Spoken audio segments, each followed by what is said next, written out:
All right, everyone. Welcome to the live stream. Uh, welcome. I have a very special guest with me, Kyle Chasse, and I'm going to bring him on right now. Hello, Kyle. Hey, what's happening, man? Oh, okay. Give me 1 second. I was afraid of this. I need to put my headphones onto the computer. Pardon this. Okay, can you hear me all right? Yep, loud and clear. Okay, perfect.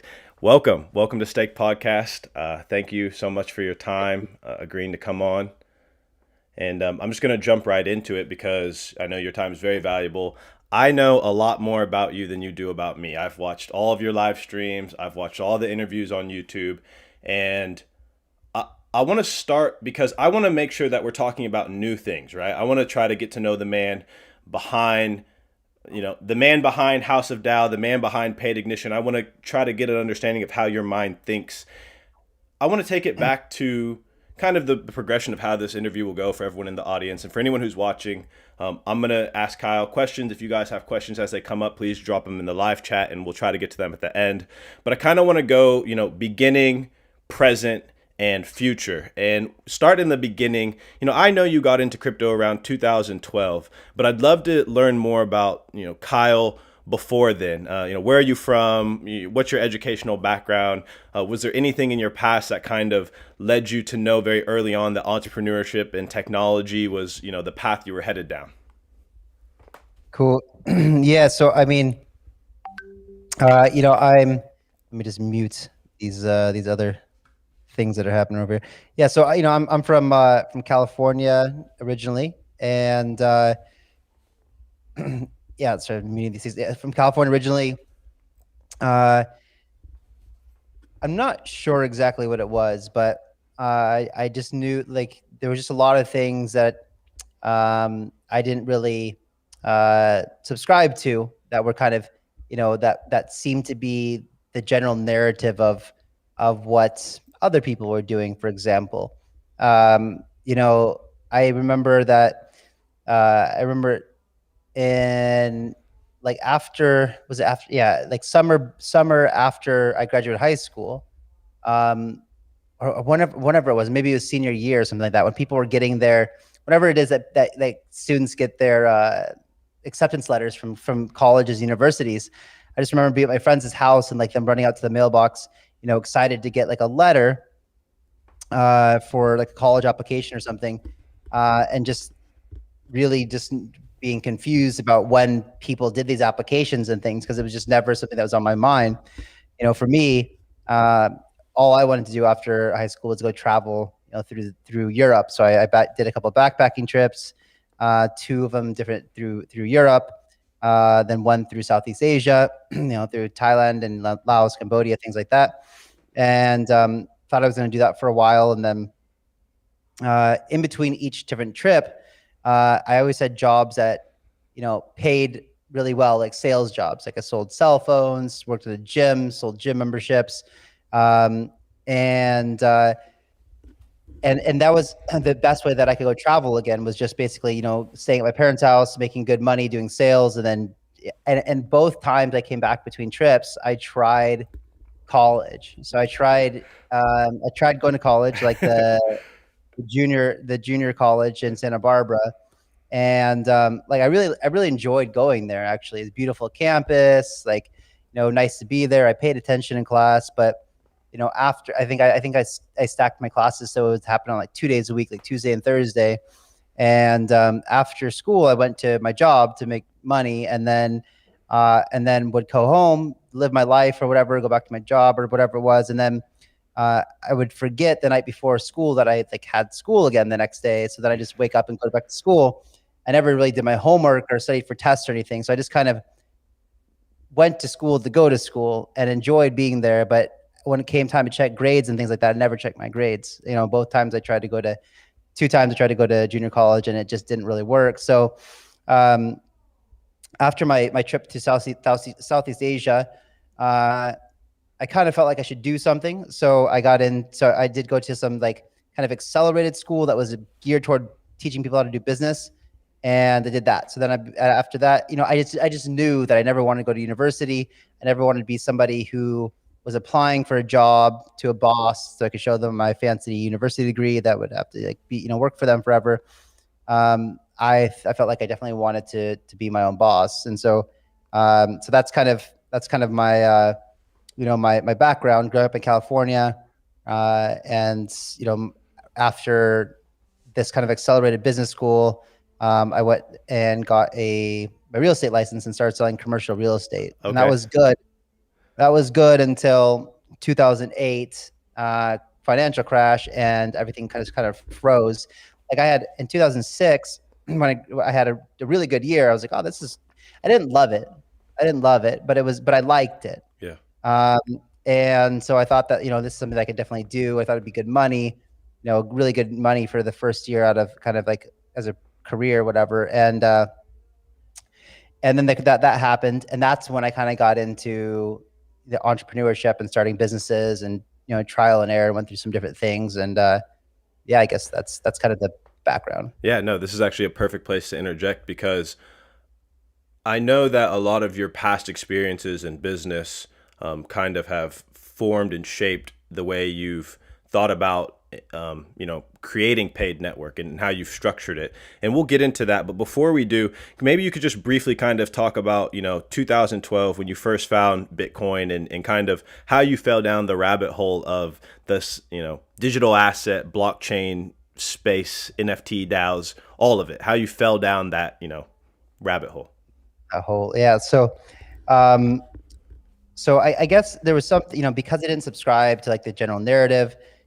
People, it just, I didn't really quite get it. Like people, were so programmatic. It felt like the university and the voting, and the voting never really kind of made sense to me either. It was like this whole system is rigged. I mean, I live in California, so it really doesn't matter. I thought I've got better things to do with my time than go stand in line to make a vote that doesn't count at the end of the day.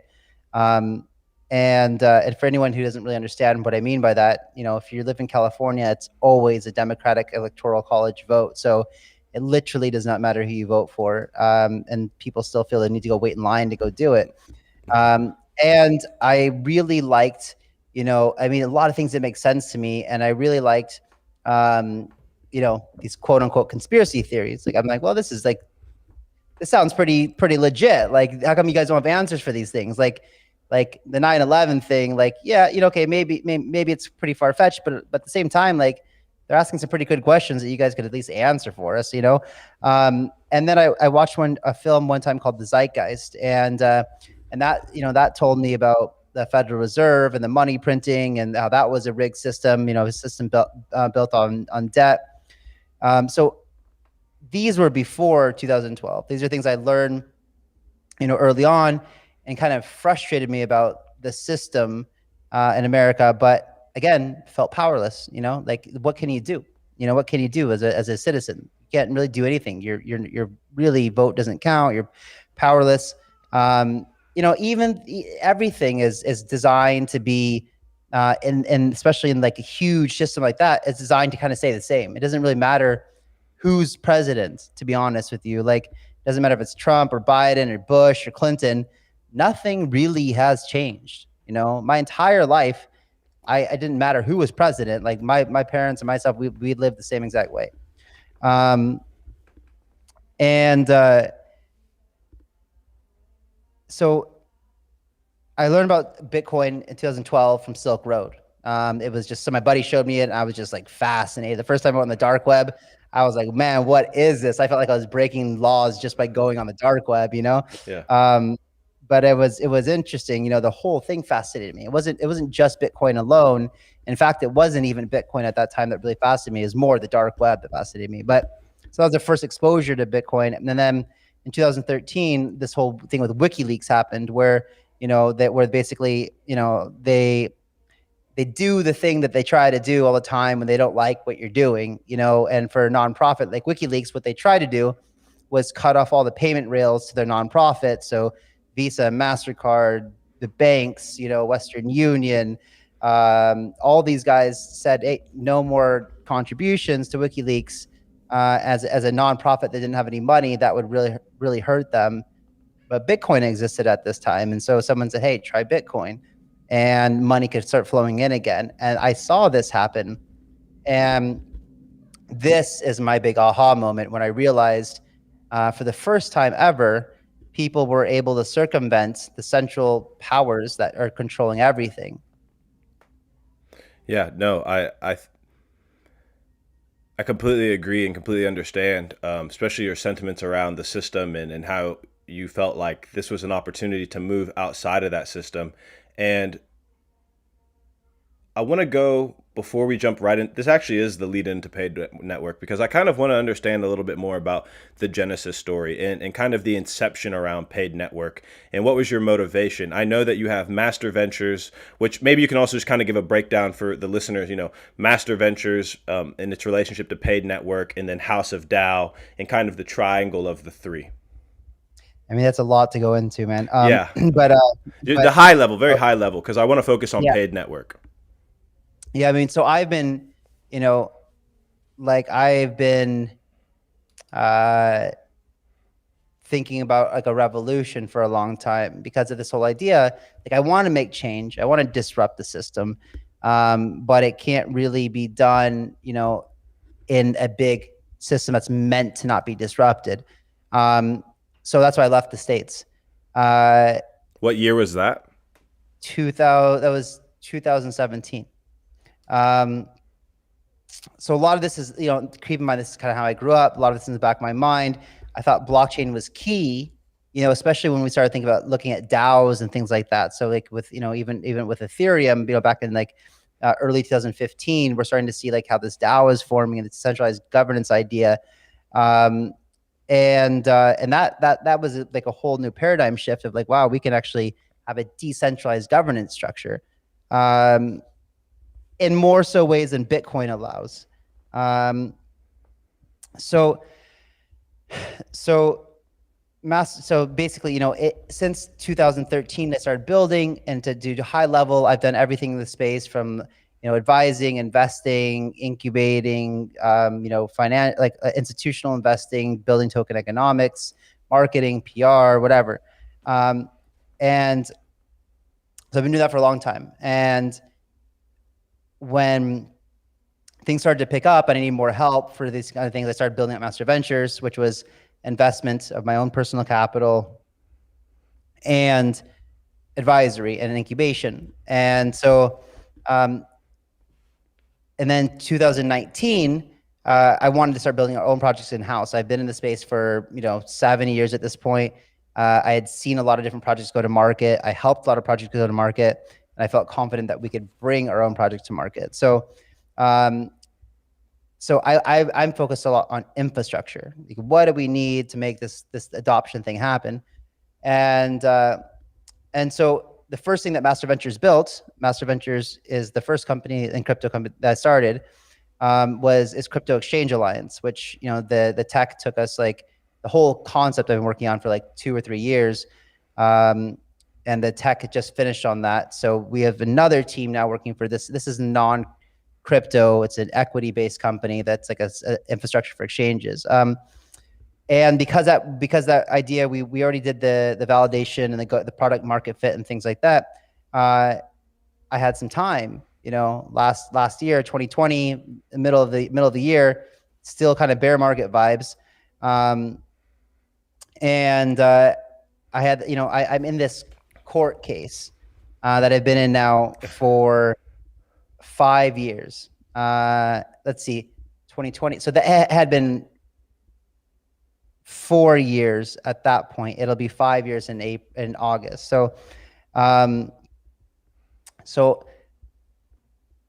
I've done a lot of different agreements with people in my career, a lot of different business agreements, contracts, and most of the time they go okay. But there's been a few times that they haven't gone okay, and one of them, back with this guy that I was going to enter into some business with in 2016, he committed fraud, and I was investing into his company. And so I could have just walked away from it or whatever, but I know this guy has a history of being a con, and committing fraud. And I felt like a moral obligation to kind of go after him.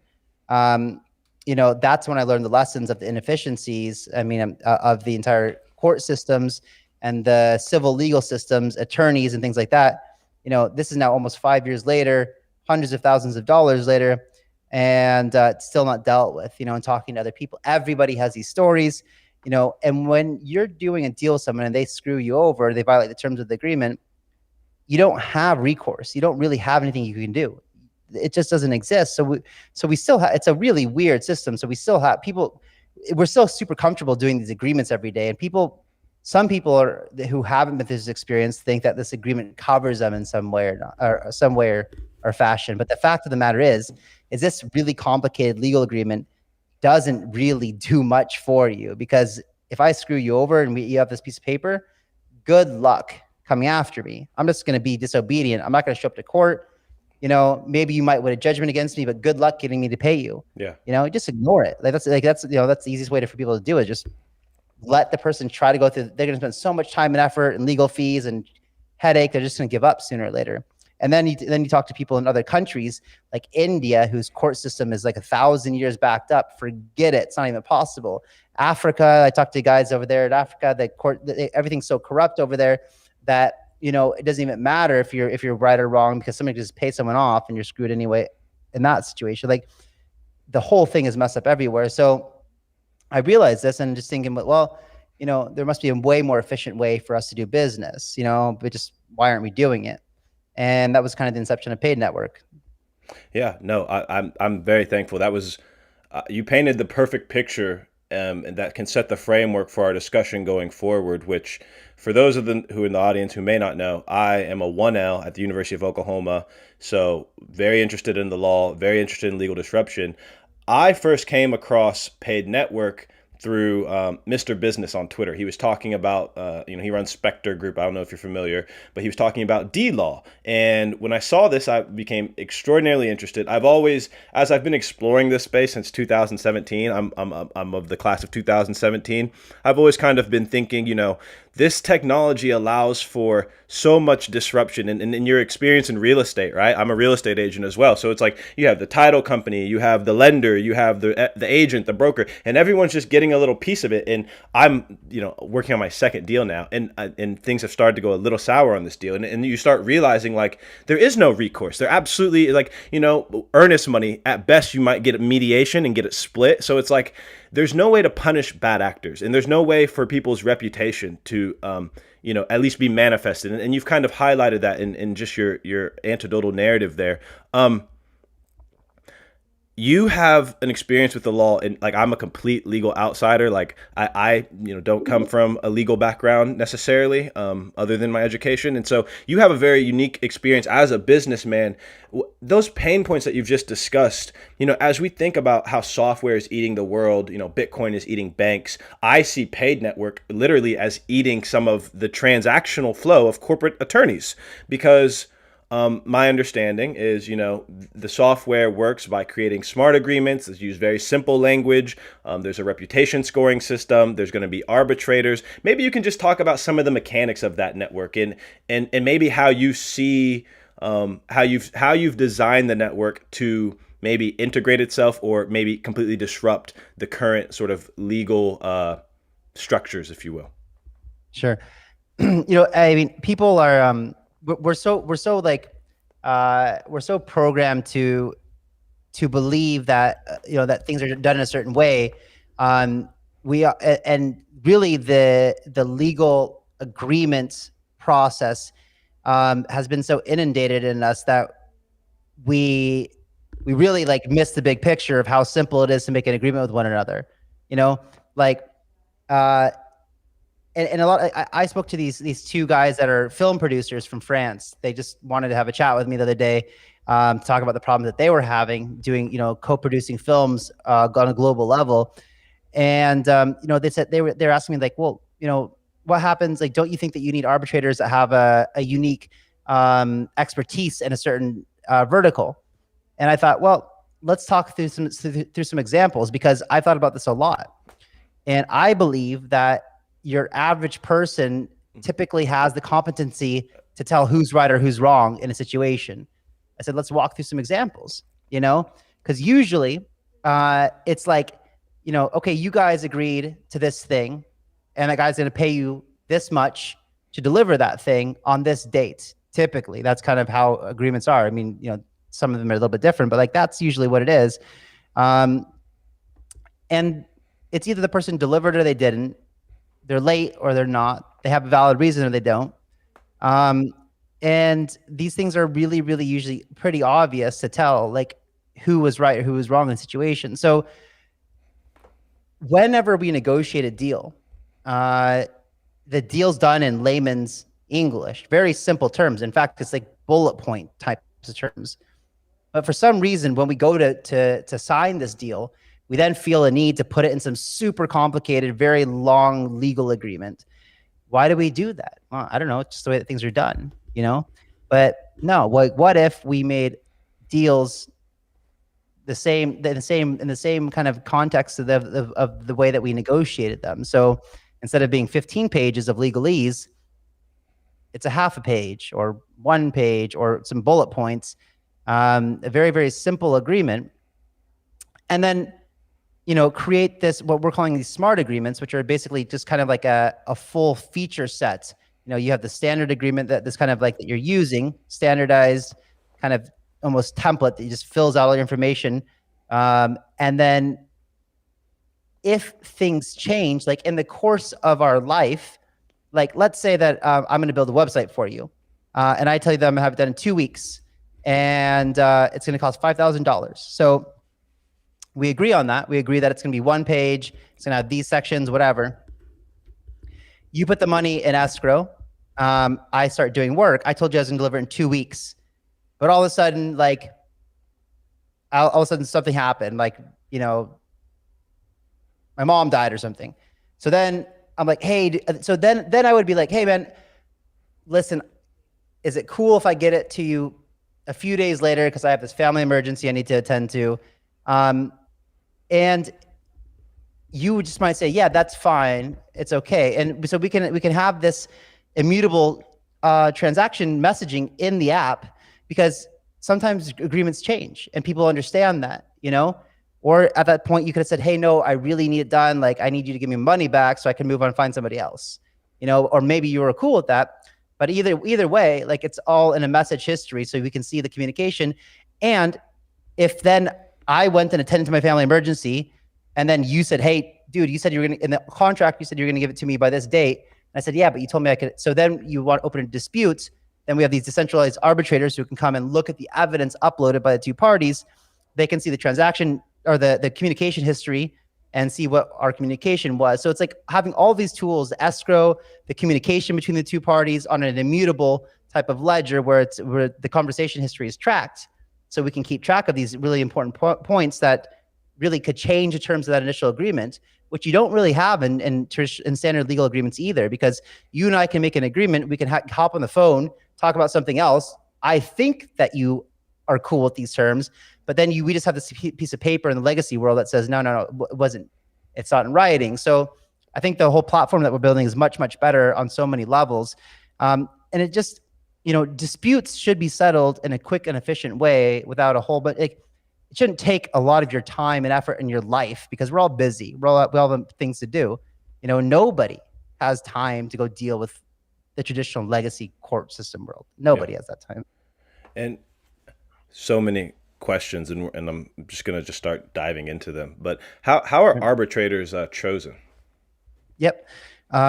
So it will be, so you, first of all, you will have to be staking a significant amount of paid, and this goes like in game theory, where we believe that if you hold a lot of your assets in that native token and paid token, you're going to want to do what's best for the ecosystem. So you're going to want to be a good actor. And so this will be a position that people can, basically stake their way into. And we're using Chainlink's VRF, which is a way on a decentralized system to verifiably, it's called verifiable random function. Basically, it's an RNG. It randomly chooses people out of a selection. So the arbitrators will be chosen at random, 3 of them, to look at the evidence, and they will be anonymous. They won't know who each other are, and the people in the dispute won't know who they are. And if we can help it, they won't know who the parties having the dispute are either. But that may be hard to hide based on the evidence that's uploaded. And I want to make sure I understand. So let's say I entered into agreement with Bob, and Bob lives in California. So I'm going to deposit some maybe paid tokens, maybe Bitcoin or Ethereum, into an agreement as collateral. He's going to do the same. They go into this escrow contract.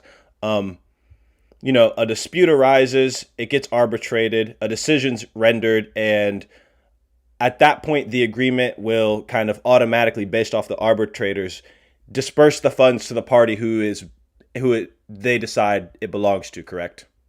Yeah, so the escrow will be in like in a multi-sig wallet. So either the person, it's the same way that like if anyone of you have ever used like Paxful or local Bitcoins or whatever, or even the dark market for that matter, it's the person who is receiving the service has the right to then release the funds to the person that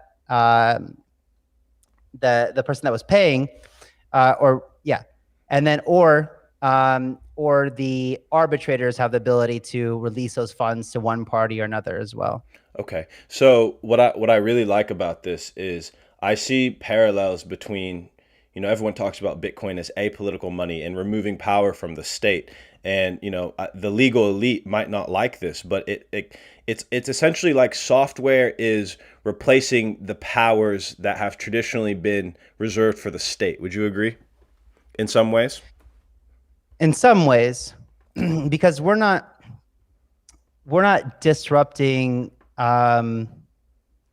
criminal laws, right? We're not disrupting some of the really important laws that are being created. We're not disrupting laws, for example. We're disrupting business agreements. So it's more like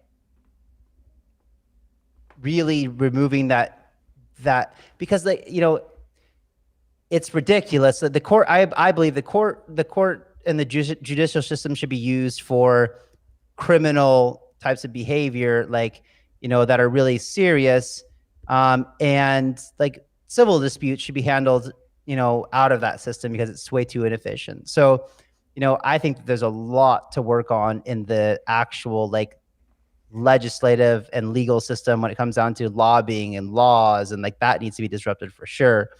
This was a personal pain point and really I know for all business people around the world. Yeah. Would you agree with the assessment that the strength of the network relies in the trust and I guess maybe not the trust, that's not the right word, but at least the credibility of people's faith in the arbitrators? Yeah. Would I say that the strength of the network relies on the credibility of the arbitrators? That was the question. Yes, sir. Right? Yeah. So this is something that, so we've thought about this quite a bit. It's in order for it to be a decentralized system, you have to kind of have to trust that that's going to be the case, but it's going to require a significant amount of paid tokens, a significant amount, in order to qualify to become an arbitrator in the system, meaning that your average person can't do it. So the goal, and I really don't see why people would want to do it either, unless they kind of took it somewhat seriously, considering the fact that their value is at stake, right? So let's say that somebody had to put up $250,000, for example, of paid tokens to become an arbitrator. It's a lot of money.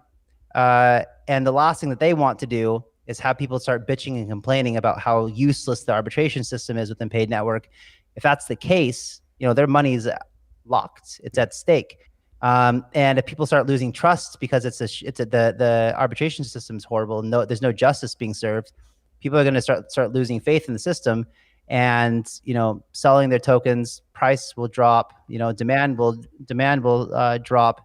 Supply will become more abundant, and people who have their value locked will be losing value. So again, this comes back to game theory. So it really does depend on the quality of the arbitrators that come in.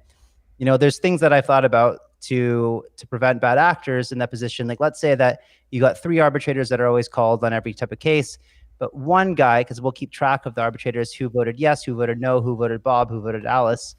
And if there's one person that constantly is voting against the other two in many, many situations, you have to kind of start to look at this person, and maybe we'll have another arbitrator or another group of arbitrators look at the kind of track record of this person and saying, like, this guy clearly isn't, he's making his decisions, or she's making their decisions based on, in 1 minute, they have obviously haven't looked at the evidence. They're just doing it carelessly, you know? And if that's the case, they're also at stake of losing they're also at risk of losing their stake. Yeah, so as I started thinking about this network, and I'm kind of gonna get, I don't know if you watch Marty Bent's Tales from the Crypt, but he always talks about getting a little cosmic. So pardon if we get a little cosmic here. When I first started thinking about paid network, I'm always just thinking about how I can kind of break outside of the normal rules, and I can really see this kind of system being adopted by, I mean, the next generation of attorneys being arbitrators. People who want to, like, I was just attending your live stream, and you were talking about, I mean, this is a way that the way imagine it is, it could be a career for people in terms of, participating, staking. And I say all this just to say, who do you imagine as being some of the first early adopters? Do you imagine it being, big law firms who are trying to provide good service? Because I see it's a value proposition. Like, I think about it like this. If I come into Oklahoma, there's 3 big law firms, maybe 2 in Oklahoma. If I start a new firm and I, put myself on a value proposition to my customers of, hey, look, I'm using technology that's going to save you money ultimately. So you should be my client, because by adopting this technology up front, yes, this is new, but like, what we're actually doing is we're saving you money in the long run, because by having done this, you're going to make your business so much more efficient. You're going to have to deal with lawyers less. And so it's like, I think that the incentives of big law firms is to keep the system as it is now. And so I'm interested to hear your thoughts. Do you imagine that this is going to be, freelancers who adopt it? Is it going to be esports people? Is it going to be, influencers who are doing business with, everyone international? I mean, you talked about the film guy. Do you see it being big lawyers? Who do you imagine stepping in? And honestly, maybe you could even give me some advice on, like, hey, like, I'm a small bag holder of paid, like, I'm obviously paying student loans to go to law school, but like, would really want to do something like this. So maybe you can just give some of your insights there. Yeah, I mean, the low-hanging fruit is everybody in the crypto industry. That's the easiest, because we still need, anybody outside of crypto is going to have to get used to the idea of using digital currency to do anything. What is staking? What am I paying for the service for? Blah blah blah. But I think that that's also why I'm really excited about today, because it's so much more mainstream than it was even in 2017. Certainly a hell of a lot more than 2013 when I tried to do the Bitcoin lottery. So it's something, and along with this comes central bank digital currencies, which is going to be shoved down everyone's throat soon enough. China's already rolling it out. The states are talking about it. Everyone's doing their own, which will get everybody used to using a digital currency. When this happens, everybody will be used to using digital currency, which means that everybody will be familiar with using crypto apps. At that point, paid network becomes a lot more feasible for every industry. In the meantime, crypto is growing. Blockchain, last I looked at it, was like 85% year over year, probably even more now. So if we could just start natively in this industry, there's a lot of entrepreneurs, a huge industry already, but it's still small compared to things. So, I see it. I mean, we've already have a ton of partnerships on board of people who want to use this stuff already. Everybody I talk to, feels me on the pain points here and just says, like, yeah, I mean, every single time that we sign an agreement, it's useless. It's pointless. People ask me if I want to sign an NDA. I was like, dude, come on. You and I both know it's not going to do anything. Yeah. It's pointless. But yes, we, like, one of our advisors, Yori, he's on board, been helping us a ton for everything. But one of the reasons that we took him on specifically was because he has experience doing enterprise contracts, the modular contracts for big enterprises like Shell and things like that. And so probably in Q3 of this year, maybe Q4, after the full kind of mainnet rolls out for small, medium businesses, we want to tackle the enterprise business world as well. So I don't think that there's any industry that couldn't benefit from using a system like we're building. The only exception might be for sums that are tremendous, like let's say, because there becomes a point when there's enough money on the line, or maybe enough complexity on the line, that you might need a traditional like lawyer, like legal type of thing, where there's millions and millions of dollars at stake. Then maybe. But at the same time, if you're really low, if you're really rich, and it's normal for you to do a deal for a couple $1,000,000, and even if it goes south, you'd rather trust paid network than lawyers and 5 years of your time and hundreds of thousands of dollars legal fees. Maybe you use it anyway, But again, it's just like it's just a better system, And we're building redundancies into it as well. So if you're unhappy with the first result from the first set of arbitrators, you could stake more tokens to get a second, a kind of an appeal of sorts, where another set come in and take a look as well. Okay, yeah, that was one of my questions as well. So thank you for that. I want to transition now a little bit to talking about, Ignition and some of the projects that are being launched on top of Paid Network. So as I learned and started researching you and your company more, it seems like Paid Network, and correct me if I'm wrong here, but in Master Ventures and House of DAO, it seems like there's almost this trilemma where you have your venture studio, and House of DAO, for the listeners, is kind of an incubation venture. I believe the location is in Thailand, but it's this really cool, very forward-thinking way of doing work, where people can come and collab. You stake your tokens to get access to the venture studio. You could stay there, be with awesome people. So just super, super, super cool.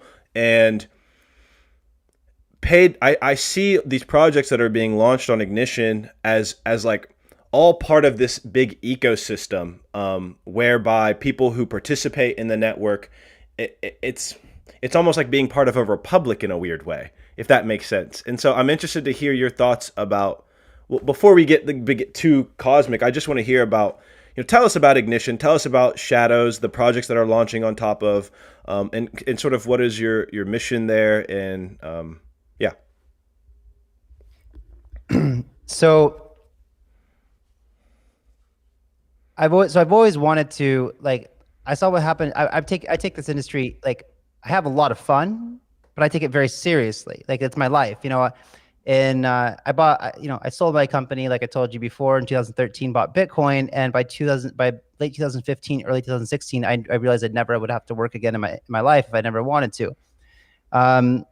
But I tried not working for a while and realized that was life I didn't want to live either. It was super boring, and I love this industry. So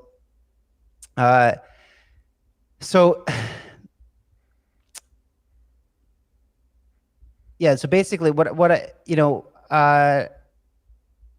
where was I going? I totally forgot. But yeah, so I have this history of really high quality. Oh yeah, I remember what I was gonna say. I want this space to be taken seriously, and for people to not get hurt in this industry, like financially wrecked.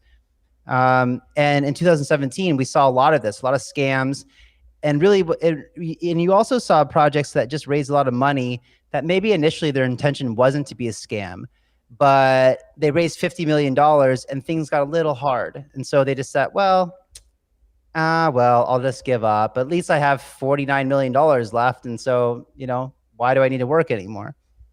This is a really big problem, and it made a really, really big, bad impression on a lot of people about our space at the time. So I've always wanted to, Vitalik came up with this idea of like a DICO model, which is like a, decentralized autonomous ICO, basically a crowdfunding platform with a governance structure. But it basically holds accountable a project after they raise money to make sure that it continue to deliver in order to continue to receive funds.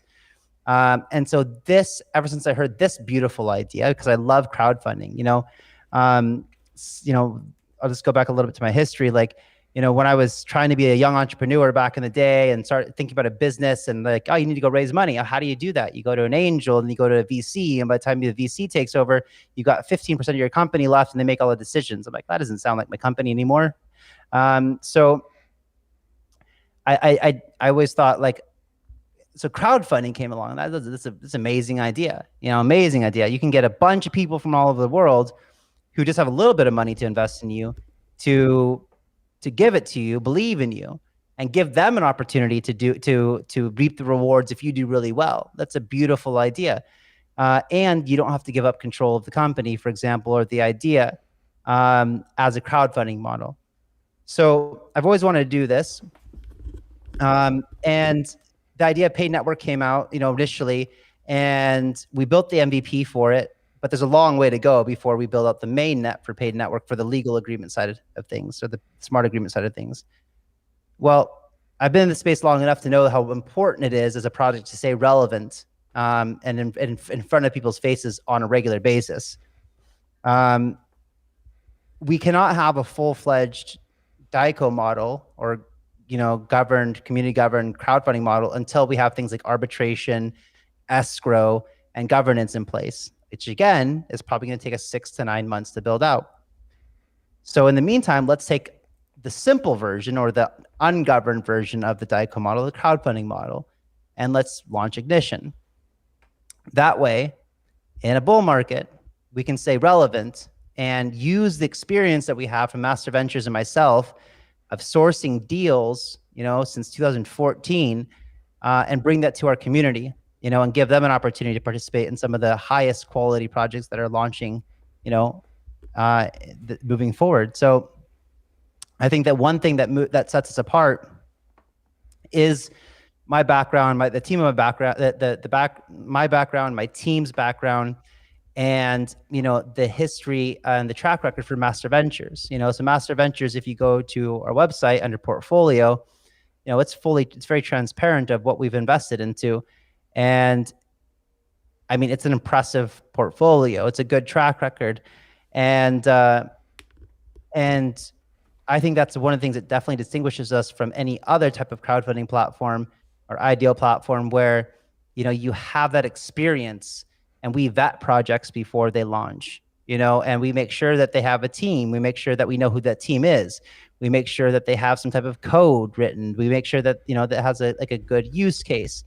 We look at the token metrics. We make sure that we set it up in a way that I would want to invest in this project. I would want to participate in it. Yeah. And I believe it's going to do really well in the future, and in fact, Master Ventures often does. Yeah.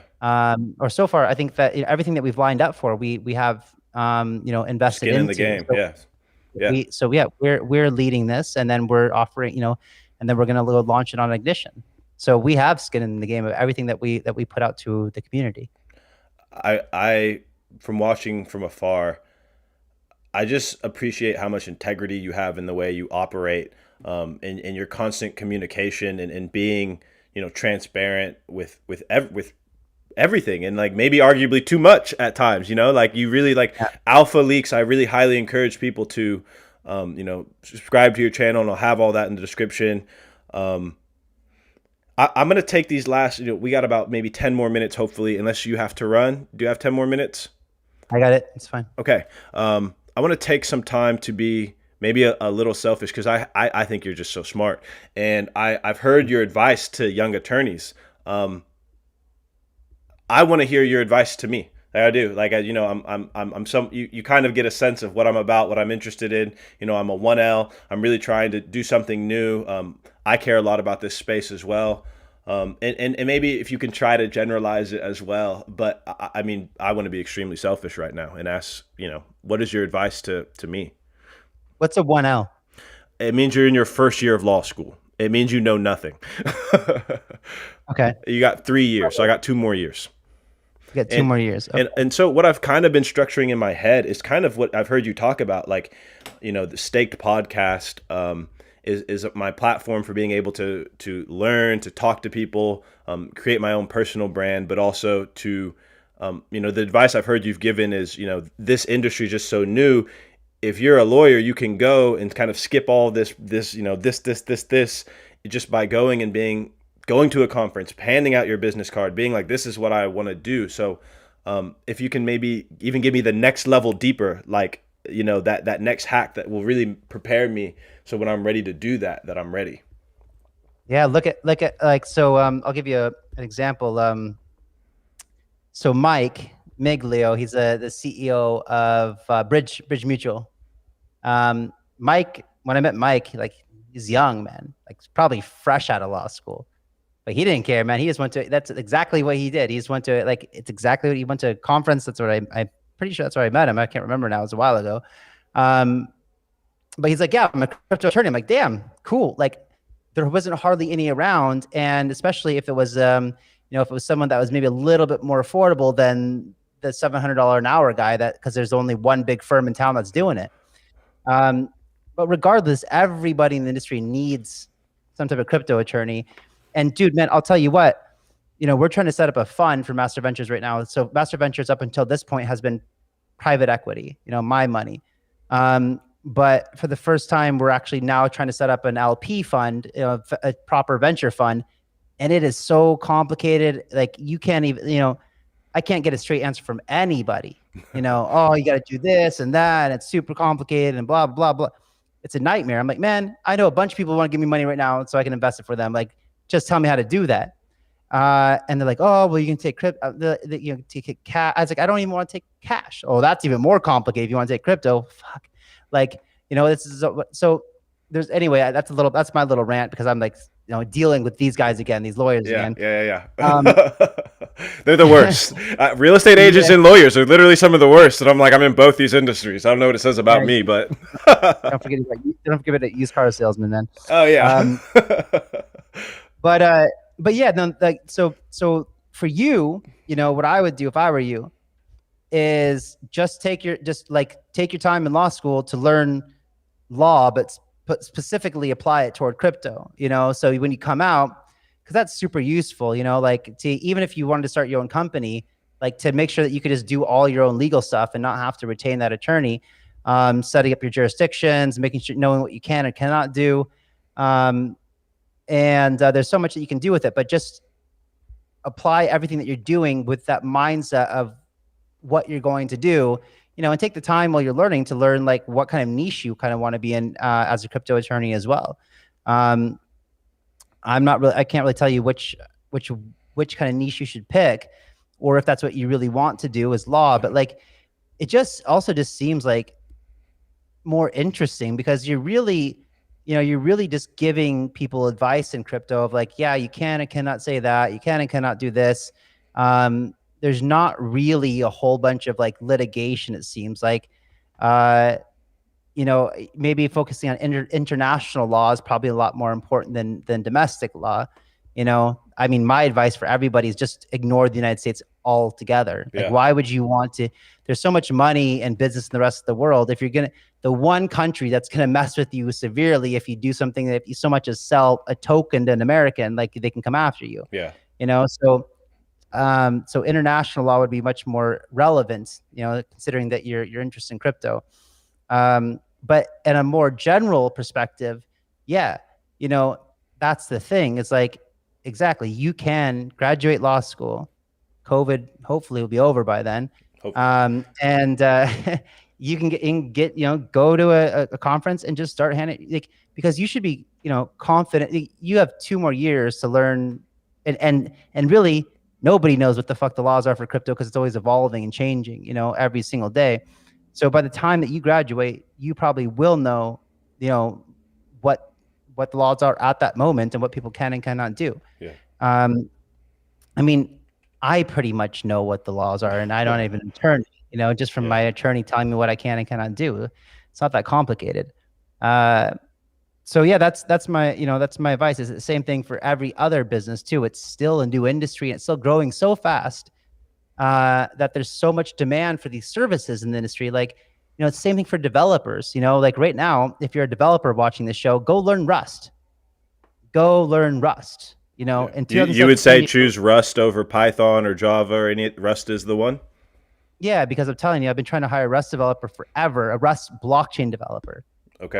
Sometimes I find a Rust developer that's been, working for some aviation or this or that or whatever. But, you know, in 2016 and 17, if you were a Solidity developer, you were expensive. But now it's pretty common for Solidity. But now Rust is a new, and Rust and blockchain together, like you can go out and, you can go out and work for a software house or something. But if you go out and learn Rust and you have some crypto knowledge and you know how smart contracts work, all of a sudden you're a $200,000 a year type of position. Yeah. Not only that, but if you're smart, listen to me. Like, don't work for. Just if you find yourself, either if you're not entrepreneurial, find a cool startup to work for that you believe in, and take tokens, because that's how you take the upside. Don't take the upside is tremendous in this industry. You get behind something really good and it does well, then there's tremendous upside for it. Like, I don't even think along the lines of, I've got a point in paid in Master Ventures. Every single one of the employees or my team here, everyone's underpaid when it comes to a salary, but everyone's way overpaid when it comes to opportunities to participate in the deal flow that we get. Sure. So everyone should be looking at upside in this space. No, I think and you too, as an attorney, like, dude, how much? I don't know if it's okay saying this, but like, man, our attorney he hasn't stupid amounts of money. He has a lot of pay tokens. Let's put it that way. Yeah. No, I completely intend to be exactly that type of attorney. One last question, because we're running out of time here, and I'd be remiss. So a little bit of history. I know you don't really care, but Stake Podcasts started off as a Decred specific podcast. Are you familiar with Decred at all? Have you heard of this project? Yeah, back in the day. Yeah. Okay. I just kind of a closing question, because the dorks, that's what I call the subscribers. We're Decred dorks. So the dorks out there, we would just, if you have any thoughts, or even if it's I don't know, but I gotta ask, because they would be remiss if I didn't. I'd be remiss if I didn't. What's the question? Oh, I'm sorry. What are your thoughts about Decred? I don't know enough about it, man. I know there's a lot that goes, a lot of I know the community is a very, very sincere about it. I just honestly don't even know enough about it. Like, I know a couple times I've talked to people about it that just said, and it made me interested, but never got into it. Fair enough. That's not because I didn't like it or anything, just because I never did. There's just too many out there. Yeah, exactly. There's so much out there. And I'm very happy that I found Paid Network. I'm very excited just to continue to watch you and the company grow. Do you think House of DAO will have more than one location one day? That's my last question. Okay. Yeah, for sure. We plan on having, I always say 20 or 30. That number's just kind of thrown out there. But, the idea really about House of DAO is it's not a place that you go visit. It's a lifestyle. It's having 20 or 30 of them around the world, in the coolest places in the world, where if your dream isn't the idea of a white picket fence and that fairy tale life that you're told that nobody seems to actually pull off, because nobody's happy living in the same house forever and married with, that I don't see that in today's world anymore. But if you subscribe to a different lifestyle, one that you want to be surrounded by like-minded people because you're passionate about this stuff, and you want to see culture, and you want to travel around the world, and you want to bounce, but at the same time, you still want to have that kind of community vibe, and still, be around people that think like you, and you can leverage your networks as well. That's kind of what House of DAO is for, is to be able to live and work anywhere in the world, but still have family dinner at night. I love it. I think that's the future of organizing humans. Kyle Chasse, thank you for your time. Anything that I didn't ask that I should have? No, man. I think pretty well covered it. Okay, awesome. Well, to the dorks out there, stay staked, and see you guys in the next one. Thank you. Thanks, man.